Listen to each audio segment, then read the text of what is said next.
सुप्रभात मेरे प्यारे बच्चों। कक्षा प्रथम में आप सबों का स्वागत है। पाठ एक, विषय हिंदी, वंदना। तो आज जो हमारा पाठ है वह एक कविता है और इस कविता में बच्चों के द्वारा ईश्वर की स्तुति करते हुए दिखलाया गया है। बच्चे बोलते हैं कि हे ईश्वर, आप सर्वशक्तिमान हैं, आपकी महिमा अपरंपार है, क्योंकि ईश्वर ने ही इस सारे जगत को बनाया है। ईश्वर ने ही सूरज और चांद को बनाया है और वे बच्चे अपने शीश को झुकाकर ईश्वर की स्तुति करते हैं। तो आइए बच्चों, अब इस पाठ को और हम विस्तार से समझें। पाठ एक, वंदना। तो आइए बच्चों, पहले इस कविता को हम लोग पढ़ेंगे। मैं इस कविता को पढ़ूंगा और आप लोग भी इसे मेरे पीछे पीछे दोहराइएगा। और जब मैं ये कविता को पढ़ लूँगा तब मैं इसे आपको और विस्तार से एक एक लाइन मैं समझाऊंगा। तो पाठ एक, वंदना, आप भी मेरे पीछे पीछे दोहराएं। हे ईश, शीश झुकाते हैं हम, हाथ जोड़ गुण गाते हैं हम।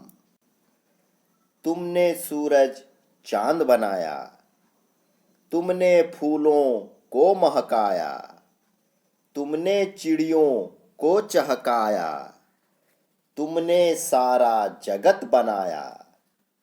हे ईश, शीश झुकाते हैं हम, हाथ जोड़ गुण गाते हैं हम। तो बच्चों, इस कविता में किसका गुणगान किया गया है? ईश्वर का।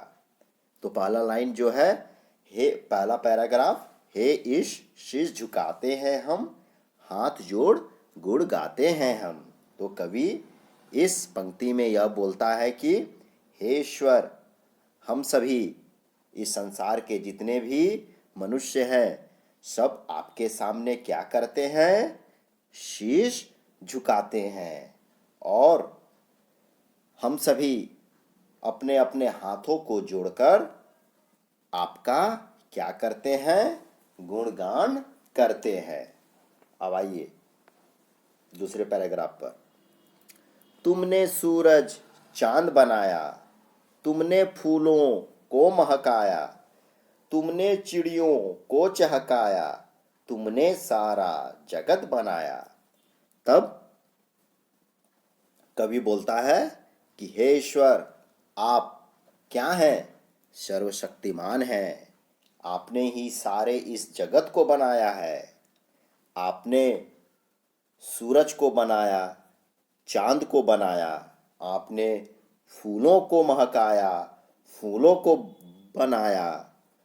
इसके साथ साथ कवि यह भी बोलता है कि हे ईश्वर, आपने चिड़ियों को बनाया और चिड़ियों को चहकाया, और तुमने सारे सृष्टि की रचना की, तुमने सारे संसार को बनाया, तुमने सारे जगत को बनाया। हे ईश, शीश झुकाते हैं हम, हाथ जोड़ गुण गाते हैं हम।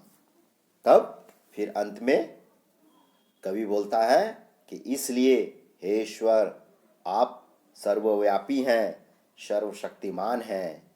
हम फिर से अपने शीश को आपके सामने नतमस्तक करते हैं, अपने शीश को झुकाते हैं, और हम सभी अपने अपने हाथों को जोड़कर आपकी महिमा, आपके गुणों को गाते हैं, आपके गुणगान गाते हैं हम सभी। तो आइए बच्चों, इस कविता को बार बार देखें और समझने की कोशिश करें और कविता को याद भी करें। धन्यवाद।